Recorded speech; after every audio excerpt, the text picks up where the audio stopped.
अवनीश मिश्रा जी सम्मान करेंगे चेयरमैन मिश्रिक आदरणीय बबलू सिंह जी का, और अंग वस्त्र से सम्मानित करेंगे आदरणीय चेयरमैन जी का।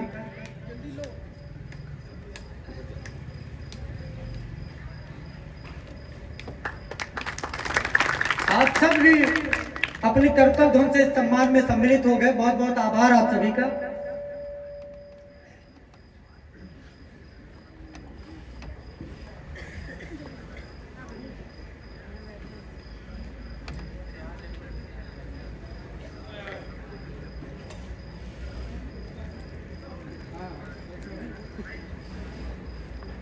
बाबू जी सामने।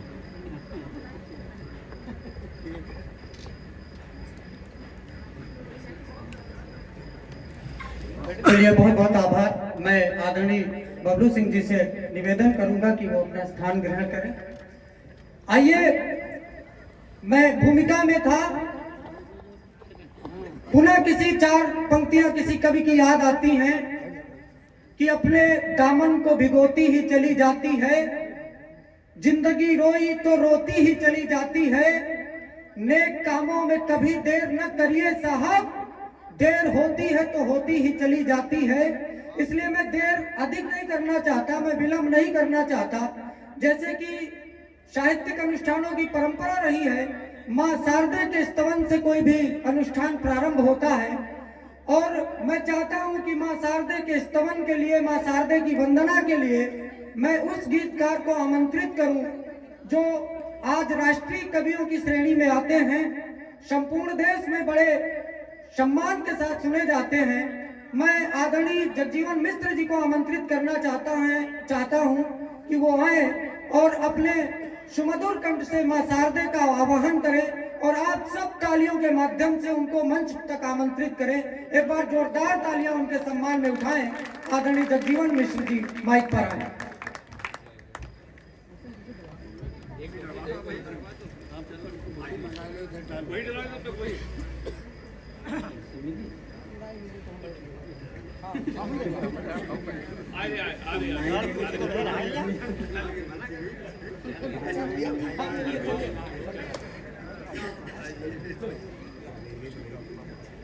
अब जब चेयरमैन आ गए हैं, तुम्हारी चेयर तो जानी थी।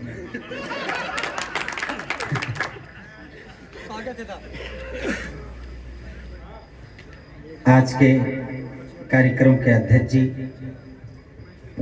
कार्यक्रम के मुख्य अतिथि परम आदरणीय गया प्रसाद मिश्र जी, मंच पर उपस्थित हमारे बड़े भाई चेयरमैन मिश्रिक बबलू सिंह जी, कार्यक्रम के आयोजक धर्मेंद्र जी, अवनीश जी, यहाँ उपस्थित अरुण शुक्ला जी, और यहाँ के प्रधान मुकेश मिश्रा जी, आप सभी का यथोचित अभिवादन करता हूँ।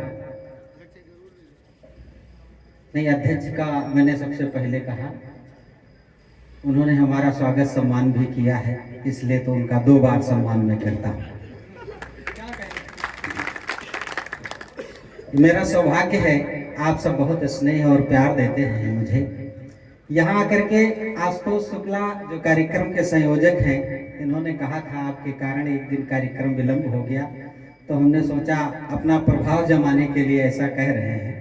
लेकिन यहाँ आकर के कई लोगों ने बताया कि आपके कारण एक दिन कार्यक्रम विलंब हुआ, तो जहाँ हर्ष हुआ वहाँ थोड़ी पीड़ा भी हुई, क्योंकि मैं नुकसान नहीं चाहता। आप सब इतना प्यार करते हैं, मैं आपका हृदय से आभार व्यक्त करता हूँ, बहुत बहुत प्रणाम करता हूँ, और आपको विश्वास दिलाता हूँ कि अगली बार अगर ऐसा कुछ होगा तो हम दूसरी जगह कार्यक्रम होगा भी तो हम छोड़ देंगे, यहाँ का कार्यक्रम हम आगे नहीं करेंगे। बहुत स्नेह आप सब देते हैं। मैं काफी वर्षों पहले यहाँ जो कार्यक्रम प्रधान जी ने कराया था वहाँ भी हम रहे, अरुण शुक्ला जी के संयोजन में कई कार्यक्रम हुए, वहाँ भी हम रहे। आप सबका बड़ा प्यार दुलार मिला। आइए, बिना किसी भूमिका के, मिश्रा जी कह रहे थे एक आध कवियों को सुनना और उसके बाद चले जाएंगे, तो हमको लगता है 1-2 को कहा है और दूसरे का कहो नंबर है ना, हम ही पढ़ते रहे, और जब तक हम पढ़ते रहेंगे वो बैठे रहेंगे। बड़ा साहित्य प्रेमी व्यक्तित्व है, मैं उनको प्रणाम करता हूँ। आइए, माँ वीणा पाण की वंदना का आदेश हुआ हम सब अवध क्षेत्र के हैं। माँ की वंदना अवधि में करूं, इसके पहले 4 पंक्तियां माँ के चरणों में रखता हूं। आप सबसे निवेदन करता हूं, मैं माँ की वंदना शब्दों के माध्यम से करूंगा, आप अपने तालियों के माध्यम से माँ की पूजा में अर्चना में सम्मिलित होइएगा। मैं 4 पंक्तियां पढ़ता हूं, पहले सुनिएगा।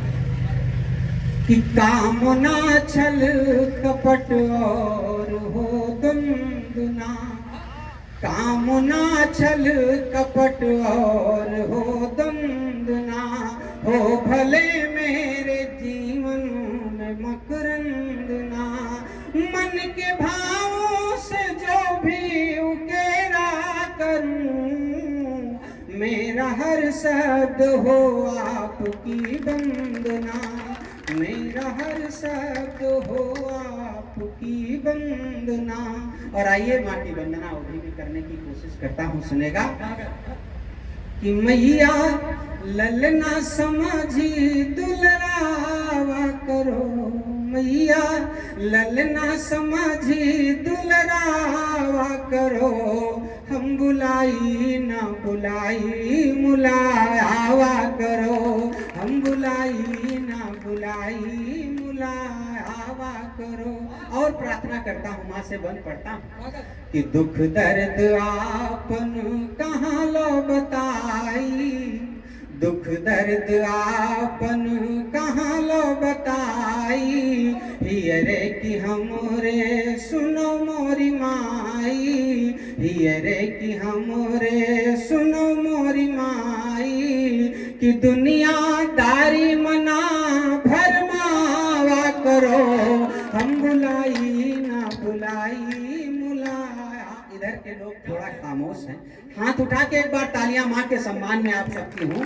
तो मैं अगला बंद पढ़ता हूँ और आप सबकी पीड़ा में माँ तक पहुँचाना चाहता हूँ। आप सबकी तरफ से माँ से निवेदन करना चाहता हूँ कि जब जब अखियन ते आंसुआ जो ढर के, जब जब अखियन ते आंसुआ जो ढर के, दुख के बढ़े माँ जो शिशु कयो नीरू के, दुख के बढ़े माँ जो शिशु कयो नीरू के, कि दौड़ के तब हमें चुपवा करो, हम बुलाई ना बुलाई मुलावा करो, हम बुलाई ना बुलाई मुलावा करो। और अगला बंद पढ़ता हूँ, क्या माँ से मांगना चाहता हूँ, सुनेगा।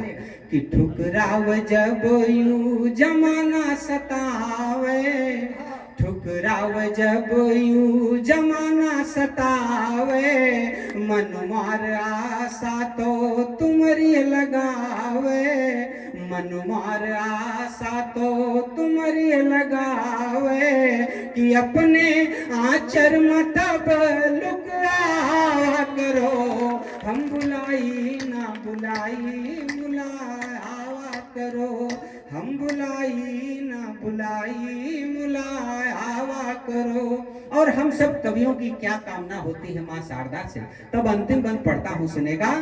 कि जग जीवन तो हो से यह माँ तू मांगे, जग जीवन तो हो से यह माँ तू मांगे, कविता सबे का बहुत नीक लागे, कविता सबे का बहुत नीक लागे, कि कंठ माँ बैठ के तुम्हें गावा करो, हम बुलाई ना बुलाई मुलावा करो, हम बुलाई ना बुलाई मुलावा।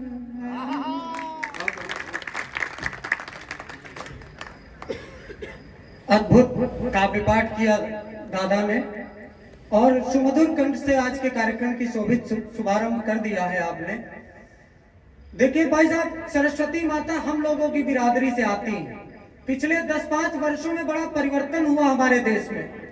हमारे देवता भी विभिन्न जाति वर्गों में बट गए।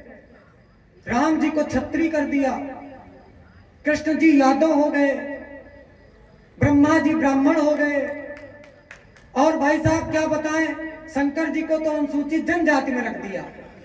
कहा ये तो पहाड़ों पर रहते, गांजा भांग इत्यादि खाया पिया करते, तो ये अनुसूचित जनजाति की श्रेणी में आ गए। अच्छा अध्यक्ष जी, ऐसी समस्या हमारे गांव में एक हुई। गणेश जी को लेकर दो वर्गों में मतभेद हो गया। एक भाई साहब कुर्मी बिरादरी के थे और एक मौर्य बिरादरी के थे। मौर्य बिरादरी के कहे गणेश जी हमारी बिरादरी के हैं, कुर्मी वाले कहे नहीं गणेश जी हमारी बिरादरी के हैं। अब दोनों में आपस में घमासान मचा। ये फैसला जगजीवन दादा के पास आया तो इन्होंने कहा ऐसा है दोनों लोग अपना अपना पक्ष रखिए, मैं इस पर राय दूंगा बाद में कि गणेश जी किस बिरादरी के हैं। तो मौर्य बिरादरी वालों ने कहा देखो ऐसा है, गणेश जी हमारी बिरादरी के इसलिए हैं क्योंकि जब गणेश विसर्जन होता है तो हम लोग कहते हैं गणपति बप्पा मौर्य, गणपति बप्पा मौर्य, गणपति, इसलिए गणेश जी मौर्य बिरादरी के हैं। तो इन्होंने कहा नहीं ये बात मैं नहीं मानता, इसे कोई लिखा पढ़ी में प्रमाण हो तो दीजिए। तो उन्होंने कहा नहीं लिखा पढ़ी तो कोई प्रमाण नहीं है। तो कहा तो फिर हम नहीं मानेंगे। अच्छा कुर्मी भाई साहब बड़े होशियार, उन्होंने कहा हमारे पास लिखा पढ़ी प्रमाण है। घर गए, घर से शादी वाला निमंत्रण कार्ड ले आए और कहा देखो पढ़ो, इसमें साफ साफ लिखा है वक्रतुंड महाकाय सूर्यकोटि समप्रभा निर्विघ्नं कुरु मे देव।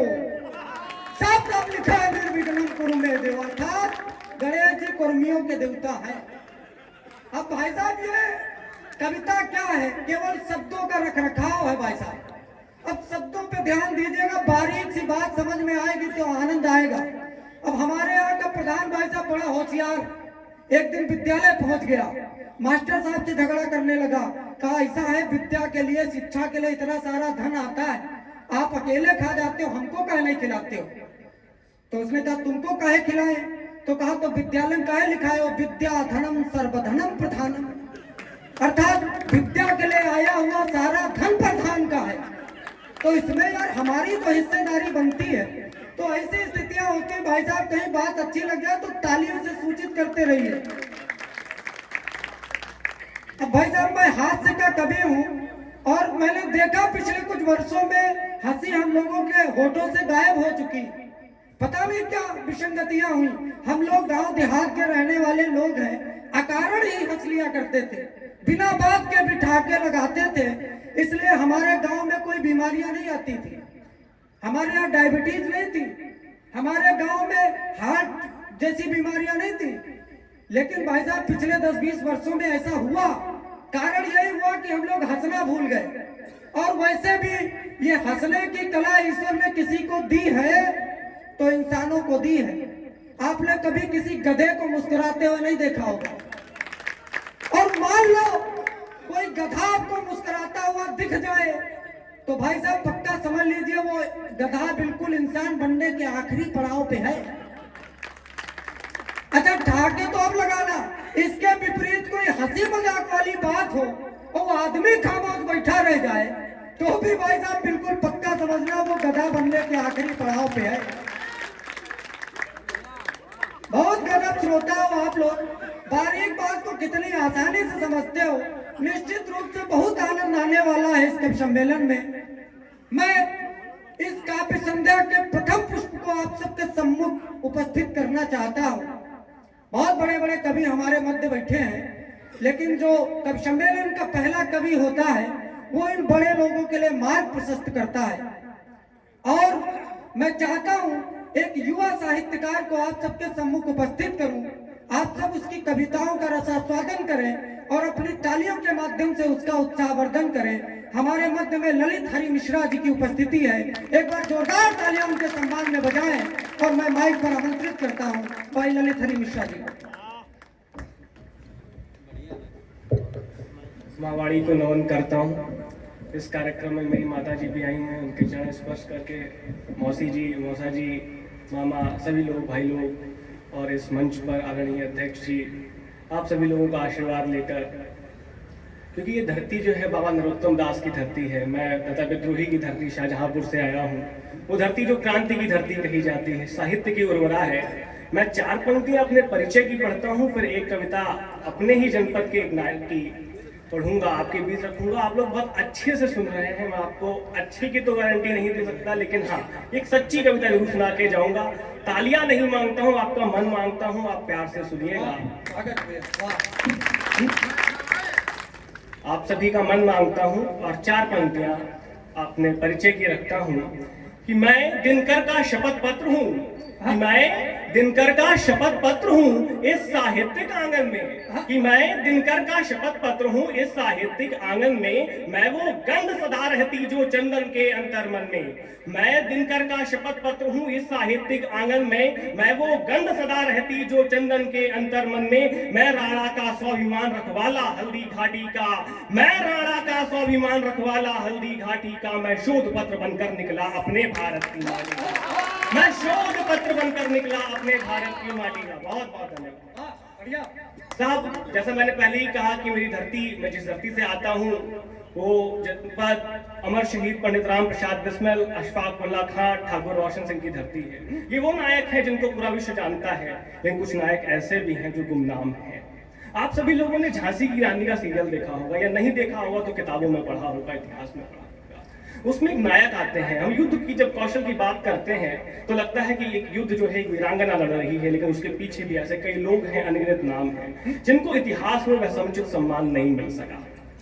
एक ऐसे ही नायक हैं जो हमारे जनपद से आते हैं, गुलाम गौस खान साहब। वो एक तोपची हैं। झांसी के आप जब किले में घूमने जाएंगे तो आपको एक तोप मिलती है जिसका नाम है कड़क बिजली। 3 तोपें हैं झांसी के पूरे इतिहास में, कड़क बिजली, भीमशंकर और आपका भवानी शंकर करके 3 तोपें हैं। और कड़क बिजली को, तोप को, और पूरी झांसी में खास बात है कि केवल एक ही तोपची है जो तोप जलाना जानता है, उसके अलावा कोई तोपची नहीं।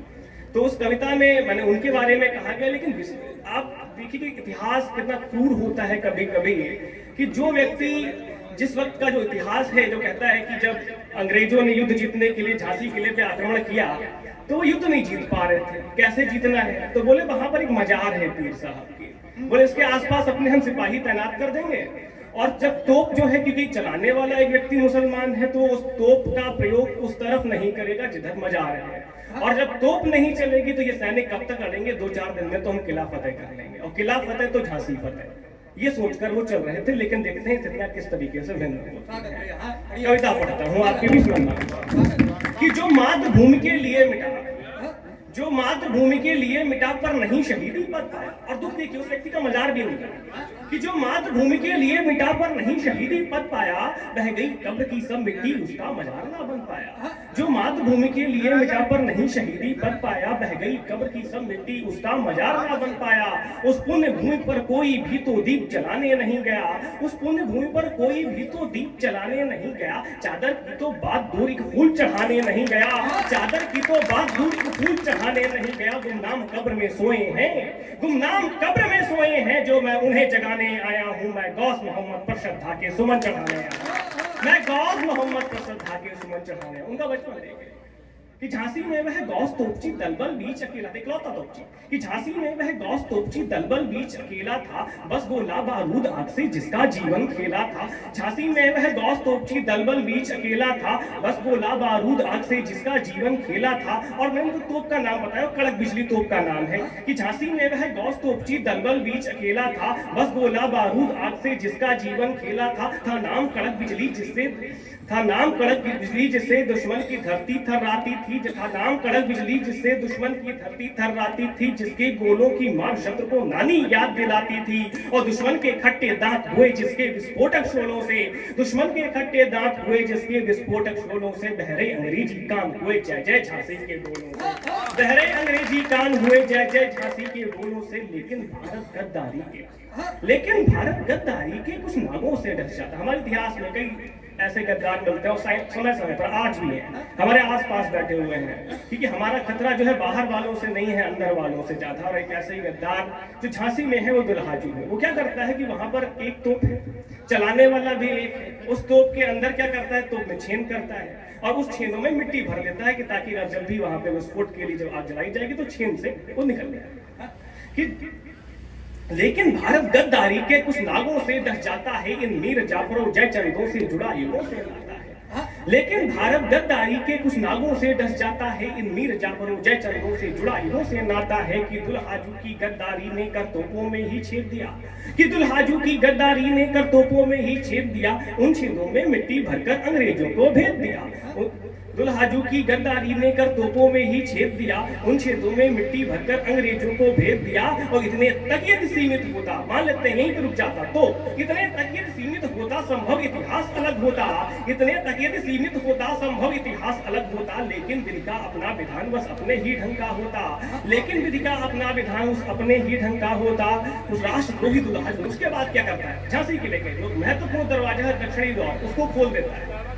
लेकिन इतने तक यदि सीमित होता संभव इतिहास अलग होता, लेकिन विधि का अपना विधान बस अपने ही ढंग का होता। उस राष्ट्रद्रोही दुल्हाजू ने दक्षिणी द्वार को खोल दिया, उस राष्ट्रद्रोही दुल्हाजू ने दक्षिणी द्वार को खोल दिया। जनरल की मुंडी हिलते ही दुश्मन ने धावा बोल दिया, उस राष्ट्रद्रोही दुल्हाजू ने दक्षिणी द्वार को खोल दिया। जनरल की मुंडी हिलते ही दुश्मन ने धावा बोल दिया। चहुओर किले को घेर लिया, युद्ध कौशल कि चहुओर किले को घेर लिया, पर बाल ना बांका कर पाए, उल्टे उनके ही सिर ऊपर थे गिद्ध काल के मंडराए। चहुओर किले को घेर लिया, पर बाल ना बांका कर पाए, उल्टे उनके ही सिर ऊपर थे गिद्ध काल के मंडराए। फिर साम दाम और दंड भेद की सभी नीतियां अपनाई, फिर साम दाम और दंड भेद की सभी नीतियां अपनाई। बांटो और शासन करो खूब की चाल पुनः थी दोहराई, बांटो और शासन करो खूब की चाल पुनः थी दोहराई। तब नीति युद्ध का काट शीश, तब नीति युद्ध का काट शीश छल युद्ध फिरंगी अपनाया, तब नीति युद्ध का काट शीश छल युद्ध फिरंगी अपनाया। पावन मजार के आसपास अपनी तोपों को फैलाया,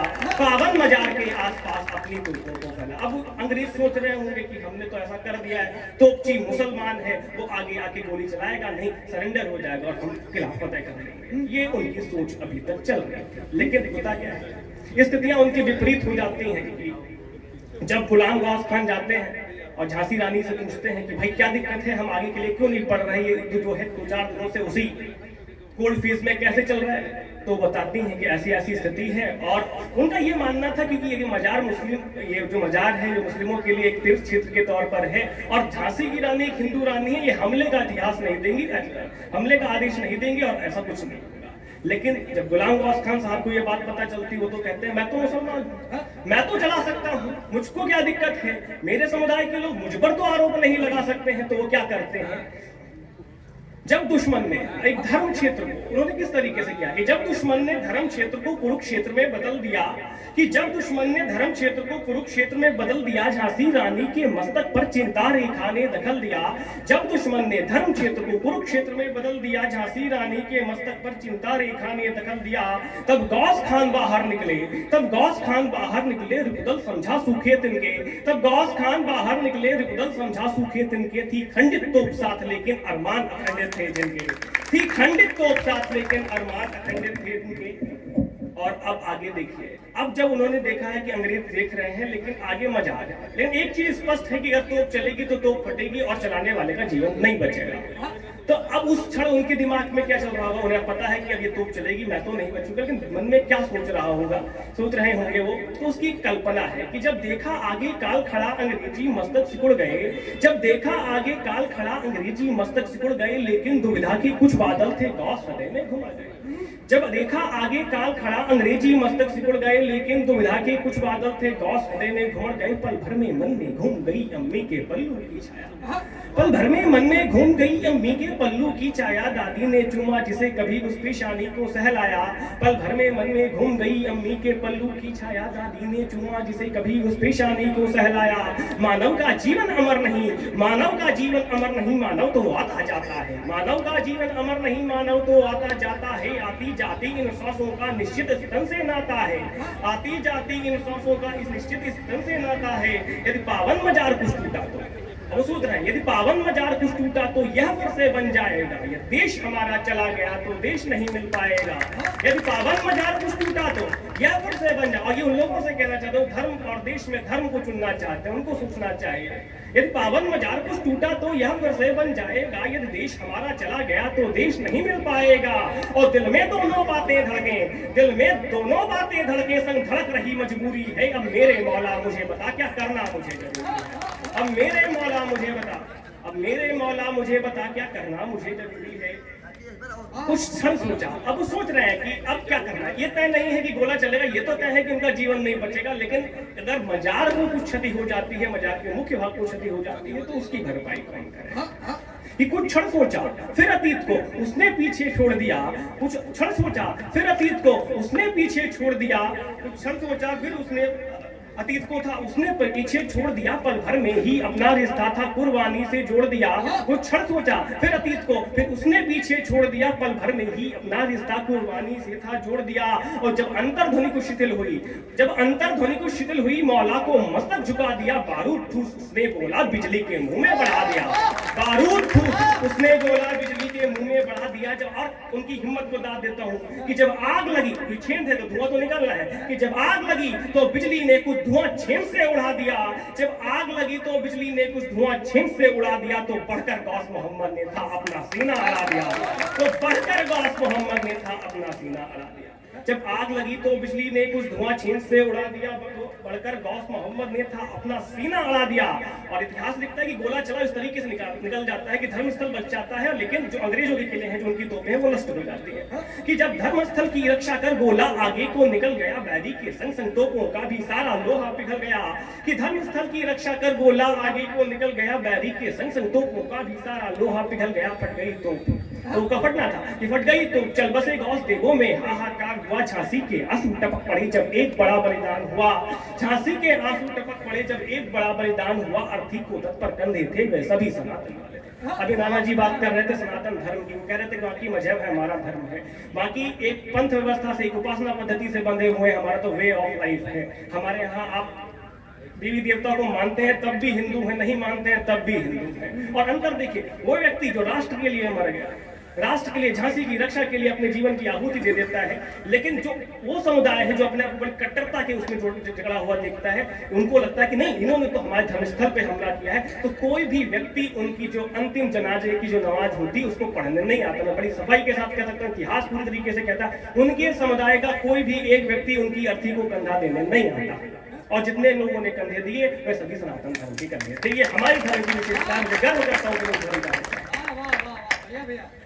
कि अर्थी को तत्पर कंधे थे, कि अर्थी को तत्पर कंधे थे वे सभी सनातन वाले थे। हैं गौस खान किस मिट्टी के दुश्मन दर्शन को लाले थे। थी अर्थी आंसू बहा रही अपना चल करके आए तो, थी अर्थी आंसू बहा रही अपना चल करके आए तो, वो अंत नमाज जनाजे की आकर कोई पढ़ जाए तो। थी अर्थी आंसू बहा रही अपना चल करके आए तो, वो अंत नमाज जनाजे की आकर कोई पढ़ जाए तो। थी भीड़ बहुत सी वहां लगी मजहब ने डंडा दिखाया। थी भीड़ बहुत सी वहां लगी पर मजहब ने डंडा दिखलाया। उन गौस खान की मिट्टी पर लोगों ने तरस नहीं खाया। फिर सोच समझकर एक व्यक्ति वो भीड़ चीर आगे आया। उसने नमाज पूरी कर था, उसने नमाज पूरी करके था गौस खान को दफनाया। उसने नमाज पूरी कर था गौस खान को दफनाया। ये पाप पुण्य क्या होता है, ये मोहरे रीति साहिब लुधियानवी का एक गीत है, जैसे भी बात कर रहे थे कि हमारे चींटी मर जाती तो एक हत्या होती है। धर्म की सोच है, उनके लिए एक साधारण विषय है। उनके बकरा काटेंगे तो समझेंगे कुर्बानी के लिए दे रहे हैं, हम काटेंगे तो हत्या हो रही है। हमारे यहाँ जब बात आएगी पानी की बात आएगी तो हमारे यहाँ पानी छोटे से शुरू किया जाएगा, उनके यहाँ पान की बात आएगी तो पान पहले बड़े को, अलग तरीके का हुक्के की बात आएगी, इस तरीके का कल्चर है। तो कहता हूँ ये पाप पुण्य क्या होता है, ये पाप पुण्य क्या होते हैं, ये पाप पुण्य क्या होता है, ये मोहरे रीति रिवाजों की, यह पाप पुण्य क्या होता है, यह मोहरे रीति रिवाजों की। जाहिर की तो यह अमर पंक्ति अपने समाज के नाजों की है। उनको करता कौन याद, अंतिम पढ़ रहा हूँ, है उनको करता कौन याद जो स्वार्थ ओढ़ मर जाते हैं। है उनको करता कौन याद जो स्वार्थ ओढ़ मर जाते हैं, पर हित में जान गवाते हैं वह योद्धा पूजे जाते हैं। है उनको करता कौन याद जो स्वार्थ ओढ़ मर जाते हैं, पर हित में जान गवाते हैं वह योद्धा पूजे जाते हैं। लेकिन सूरज जो अस्त हुआ, लेकिन सूरज जो अस्त हुआ वह फिर उग करके आएगा। उन गौस खान का किस्सा तो बच्चा बच्चा फिर आएगा। बहुत बहुत धन्यवाद। बहुत बढ़िया विषय पर प्रश्न उठाया भाई ललित हरि मिश्र जी ने। निश्चित रूप से श्रोताओं में बैठी उनकी माँ वंदनीय है कि उन्होंने ऐसे लाल को जन्म दिया जिसने बहुत अच्छा साहित्य पढ़ा। आप सबकी तालियां थोड़ी सी कमजोर रही, एक बार जोरदार बजाइए भाई, बहुत बढ़िया, बहुत शानदार। अच्छा, राम को लेकर के वास्तव में हमारे देश में बड़े मतभेद हैं। मैं एक छंद पढ़ना चाहता हूं, सुने। जो लोग राम का विरोध कर रहे हैं मैं उनके लिए एक छंद पढ़ना चाहता हूं कि भक्ति करो राम की या बुद्ध को झुकाओ शीश, भक्ति करो राम की या बुद्ध को झुकाओ शीश, किंतु प्रश्न चिन्ह एक दूजे पे लगाओ मत। आना चाहता है आए, भागता है भाग जाए, धर्म कहता किसी को द्वार से भगाओ मत। अपने बनाओ लिखो पूजो व्याख्यान करो, मान्यता नहीं तो शास्त्र वेद अपना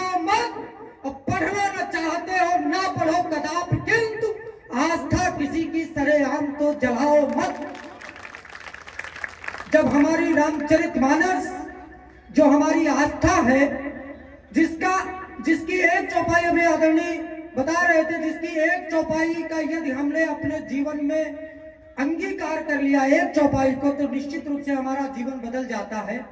ऐसी हमारी आस्था को सरेआम जलाया जाता है, तब ऐसी पंक्तियां निकलती हैं। और मैं अगले छंद में चेतावनी देना चाहता हूं उस धूर्त को, तुलसी बाबा की वो चौपाई जिस पर बहुत बड़ा विरोध हुआ, मैं उसका समर्थन करना चाहता हूं अगले छंद में। आप सबकी तालियां चाहता हूं इस छंद के माध्यम से कि ऐसे ही गंवारों को तो ताड़ना था युवराज, अन्यथा ये नष्ट पाई पाई कर डालेंगे। तुमको ही बलिका ये बकरा बनाएंगे, वह खुद को तो सदन कसाई कर डालेंगे। 24 में तेरे सपनों का राम नाम सत्य, मानस के दोहे चौपाई कर डालेंगे। और कुछ भी विरोधियों को करना पड़ेगा नहीं, स्वामी जी ही सपा की सफाई कर डालेंगे। कुछ भी विरोधियों को करना पड़ेगा नहीं, स्वामी जी ही सपा की सफाई कर डालेंगे। आइए मैं इस क्रम को आगे बढ़ाता हूं। हमारे मध्य में बाईकुआ से आया हुआ एक श्रेष्ठ कवि ओजस्वी तेवर का एक शानदार कवि बैठा है। दुर्भाग्य जिसके साथ रहा, जिनका अभी किडनी का ट्रांसप्लांट हुआ है। हम लोग सौभाग्यशाली हैं कि ऐसा बड़ा व्यक्तित्व हमारे मंच पर उपस्थित है। मैं कहता हूं कि अगर कंटिन्यूटी बनी रहती, उसकी काफी साधना बनी रहती और वो लगातार मंचों पर होते, तो निश्चित रूप से आज लाल किले पर कविता पढ़ रहे होते। मैं बहुत अधिक नहीं बोलता उनके विषय में, उनकी कविता ही आपके हृदयों को जीतेगी। मैं बड़े सम्मान और आदर के साथ आमंत्रित करना चाहता हूं आदरणीय अतुल मिश्र मधुकर जी को। आप सब जोरदार तालियों से उनका अभिनंदन करें। आदरणीय अतुल मिश्र मधुकर जी।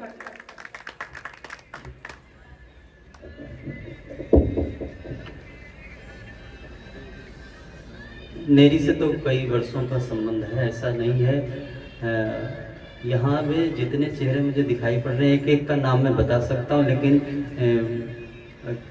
बातचीत लंबी हो जाएगी, इसलिए मैं सबको प्रणाम करता हूँ। अरुण जी बैठे हुए हैं, पांडे जी बैठे हुए हैं, सब मुझसे परिचित हैं और सब अनन्य हैं। हृदय की जो अनन्यता होती है उसमें भी अनन्यता के साथ जुड़े हुए हैं। ऐसे मेरे शुभ चिंतक बैठे हुए। शायद आप सबकी शुभ चिंता और आप सबकी प्रार्थनाएं हमें पुनः मंच पे ले आए। मैं आपको प्रणाम करता हूँ। कुछ हिदायतें हैं मेरे साथ कि एक सीमा में ही मुझे काव्य पाठ करना है, तो उस सीमा को ही बड़ा महत्वपूर्ण बना देना। मैं कम पढ़ूं, उसे बहुत ज्यादा समझ लेना। इसलिए मैं पढ़ना ही ऐसा चाहता हूँ जो कम में बहुत ज्यादा हो जाए। पंक्तियां पढ़ता हूँ, सुनो। 4 पंक्तियां पढ़ता हूँ। यहाँ मैं मातृशक्ति को मैंने देखा, बहुतायत ऐसा होता है मंचों पे मातृशक्ति बहुत कम श्रोताओं के वर्ग में मिलती है। यहाँ पे मुझे अधिक मात्रा में दिखाई पड़ रही। मैं प्रणाम करते हुए 4 पंक्तियां पढ़ता हूँ कि तुम्हारी रूप सी आंखों का काजल याद आता है। सुनिए, तुम्हारी रूप सी आंखों का काजल याद आता है तुम्हारी। और एक नायिका की जुल्फों से मैंने 4 पंक्तियां उठाई हैं और कहाँ तक पहुँचती हैं, कहाँ तक कविता का सफर करती हैं, वो सफर आपके दिल तक पहुँच जाए पंक्तियों का, तो मुझे आशीर्वाद दीजिएगा। तुम्हारी रूप सी आंखों का काजल याद आता है, तुम्हारी शाम सी जुल्फों का बादल याद आता है। मैंने 2 पंक्तियां पढ़ी, कोई प्रतिक्रिया नहीं, मुझे कोई गम नहीं हुआ। अगली 2 पंक्तियों में अगर आप खामोश रहे, मुझे लगेगा मैंने लिखने में कमी कर दी या आपने सुनने में कमी कर दी। कि तुम्हारी रूप सी आंखों का काजल याद आता है, तुम्हारी शाम सी जुल्फों का बादल याद आता है। मगर जब धूप में होता कोई साया नहीं मिलता, तो फिर कुछ भी नहीं, बस माँ का आंचल। अद्भुत है दादा, वाह क्या पंक्तियां। और 4 पंक्तियां साहब मैंने तब लिखी, इंडिया मैच हार गई। मुझे लगा मैच हारी नहीं इंडिया, लेकिन मैच देखता हुआ एक लड़का जो इंडिया की हार जीत के निर्णय की प्रतीक्षा कर रहा था, उसकी मां प्यास से मर गई। तब मुझे लगा इंडिया वास्तव में भारत हार गया। 4 पंक्तियां पढ़ता हूं कि सजर बूढ़ा हुआ फिर भी हवा, सजर बूढ़ा हुआ फिर भी हवा निकलती है। झोलियों से फकीरों के दुआ निकल, झोलियों से फकीरों के दवा निकलती है, झोलियों से फकीरों के दवा निकलती है। और कौन समझाए इन बिगड़ी ही औलादों को। एक बात भाई साहब समझना कि माँ चाहे जितना नाराज हो जाए, चाहे बच्चे उसको भोजन तक न दे, एक नई टिप्पणी दे रहा हूँ, लेकिन माँ जब बच्चे को अगर श्राप भी देगी और गुस्सा से भी बोलेगी, तब भी वो वरदान देती है कि जा तेरे 10 बच्चे।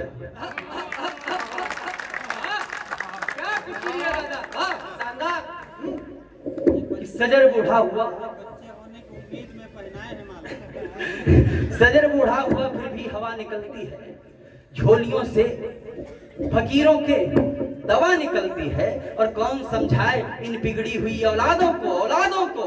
माँ की नाराजगी में भी दुआ निकलती है, माँ की नाराजगी में भी दुआ निकलती है। और 4 पंक्तियां इस तरीके से मैंने लिखी, माँ की नाराजगी में भी दुआ निकलती है कि मेरी छोटी सी भी गलती की सजा देती है।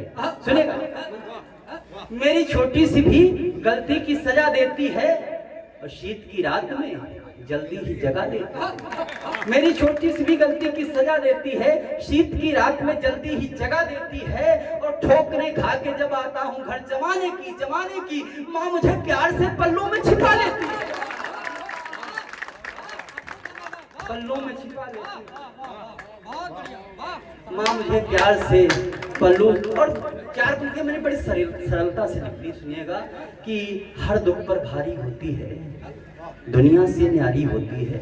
जितनी सरलता से मैंने पढ़ा है, उतनी सरलता से आपके दिल पर दस्तक दे दे पंक्तियां, तो मुझे आशीष दीजिएगा। हर दुख पर भारी होती है, दुनिया से न्यारी होती है, और प्यार लुटा देती है सारा। माँ कितनी प्यारी होती है, लुटा देती है सारा। माँ कितनी प्यारी होती है।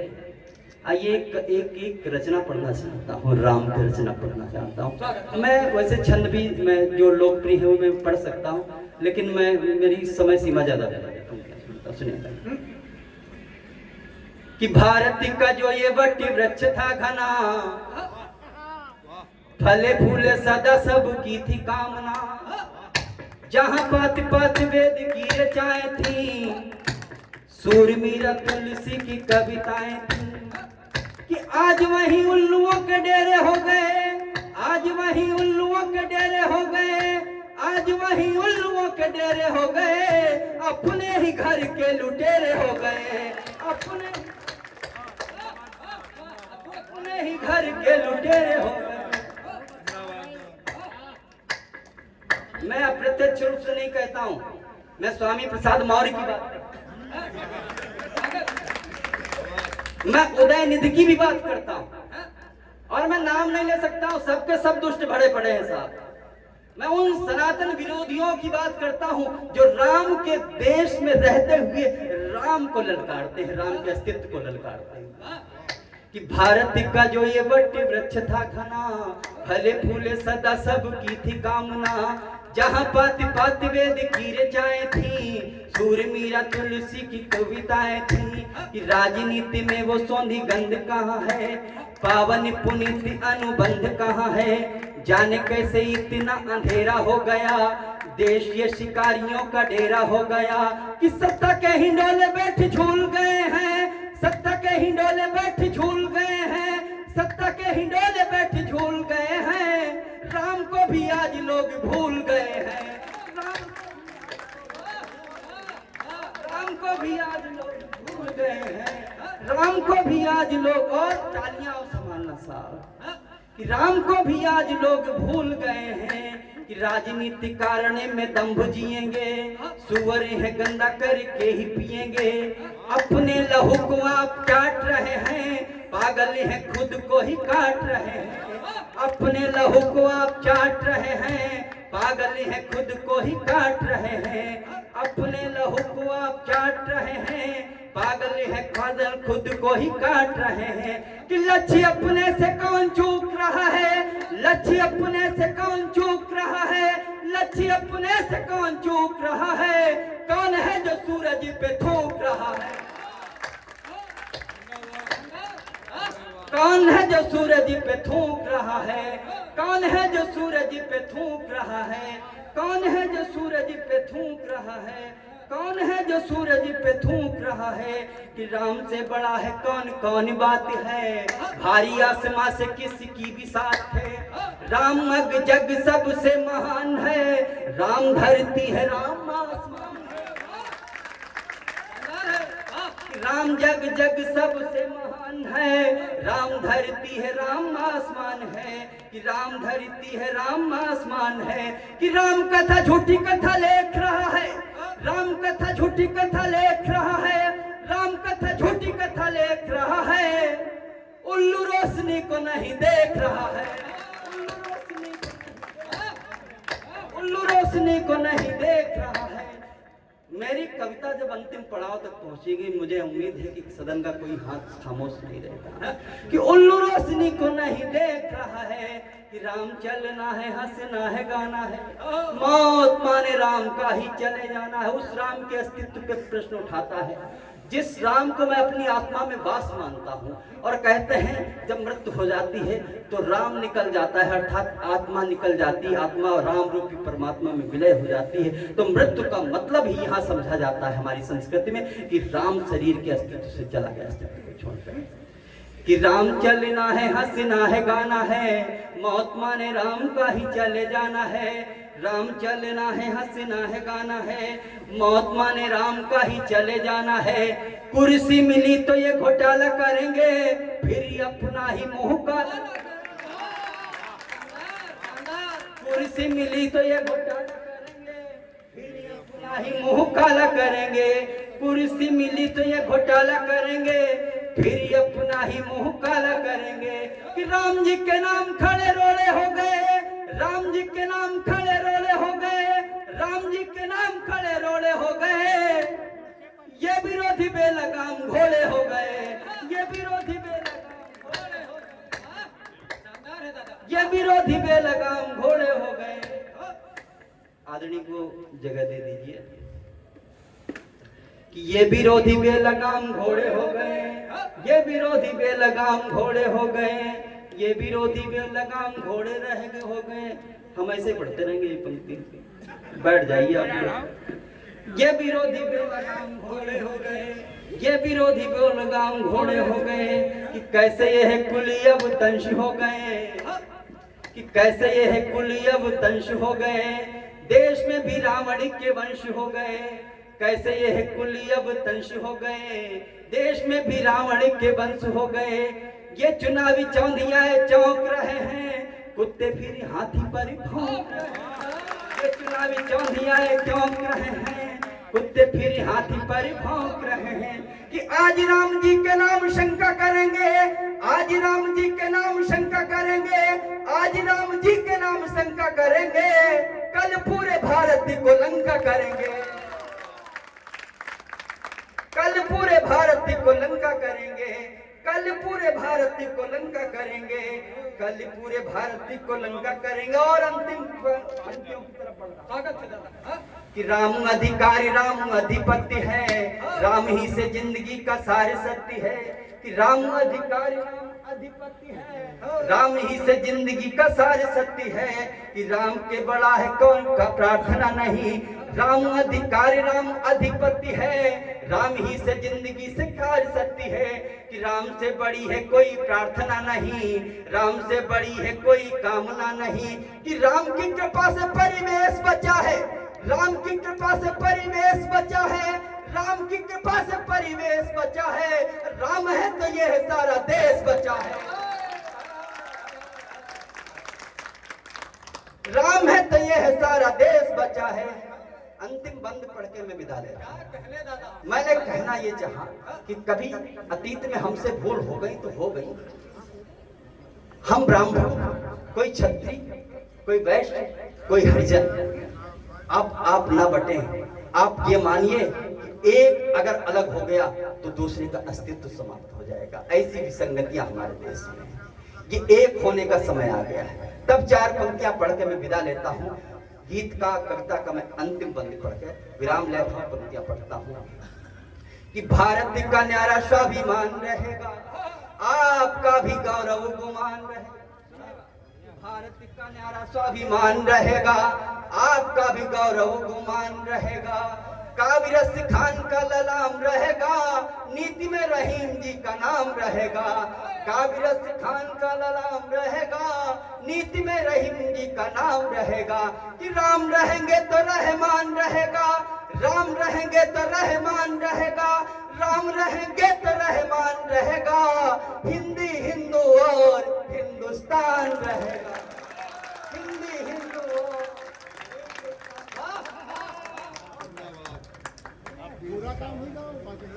शानदार, बहुत शानदार काव्य पाठ हुआ दादा का।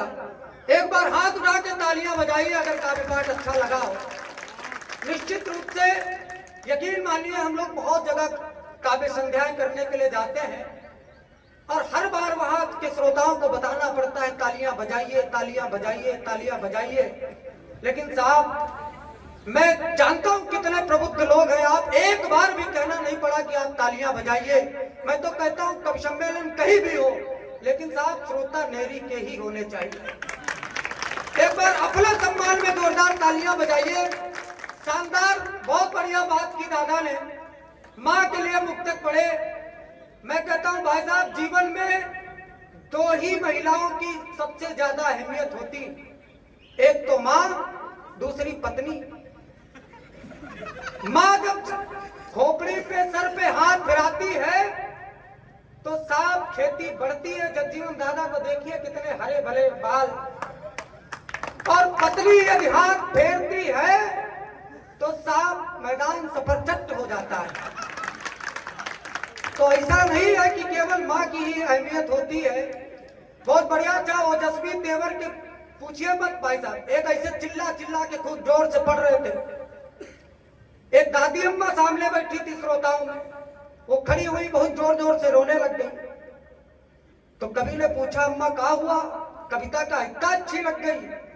तो बोले बेटा कविता वविता से हमको मतलब नहीं है। हमारा एक पड़वा था बेचारा, बहुत बीमार था, 4-5 दिन से ऐसे चिल्लाया करता था। आज हमने तुमको देखा तो बस बेटा उसकी याद आ गई। शानदार भाई साहब, बहुत शानदार। अच्छा एक और कवि थे, घर में दौरा पड़ा ओज का, बोले ताज बदल दूंगा, तख्त बदल दूंगा, बेईमानों का राज बदल दूंगा। पत्नी ने एक लात मारी, कहा जब से ठंडक शुरू हुई कच्चा बनियान तो बदला नहीं, ये सब बदल डालोगे, तुमको पता है। अब गजब के श्रोता हो भाई साहब, क्या आनंद के साथ सुन रहे हो। अच्छा और भी बड़ी सारी समस्याएं हैं देश में।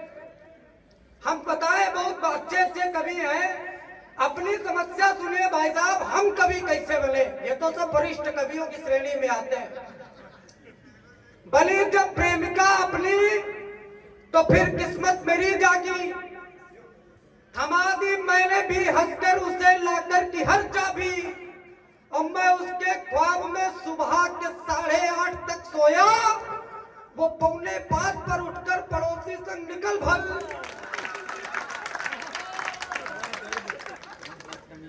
ओ भाई साहब, टाइम मैनेजमेंट की आवश्यकता हर जगह होती। टाइम मैनेजमेंट जीवन में सीख लिया तो सब कुछ सीख लिया। किया हमने पता उसके बहुत मशहूर थे किससे, वो लाखों ले उड़ी आए करोड़ों गम मेरे हिस्से। उसे जो ले गया कमबख्त वो साला वही निकला, फुफेरा भाई कहकर हमको मिलवाते नहीं जिससे। ये सही है भाई, वाह। प्यार मोहब्बत की क्या बात भाई साहब, अच्छी सबको लगती, लेकिन 30-35 के बाद सामने से रिस्पॉन्स नहीं मिलता। प्यार करना तो हर आदमी चाहता है कि वादे से अपने आज भी फिर डोल गई वो, कुछ राज मेरी उम्र के यूं खोल गई वो, और 2 बाल मेरी मूंछ के सफेद क्या हुए, एक्सक्यूज मी अंकल जी मुझे बोल गई।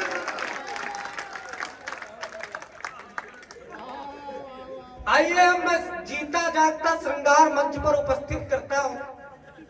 हमारे मध्य में एक बहुत श्रेष्ठ कवित्री जो उत्तर प्रदेश की राजधानी लखनऊ से पधारी है, मैं आमंत्रित करना चाहता हूं अर्चना सिंह जी को। एक बार जोरदार तालियां उनके सम्मान में आप सब बजाएं और मंच पर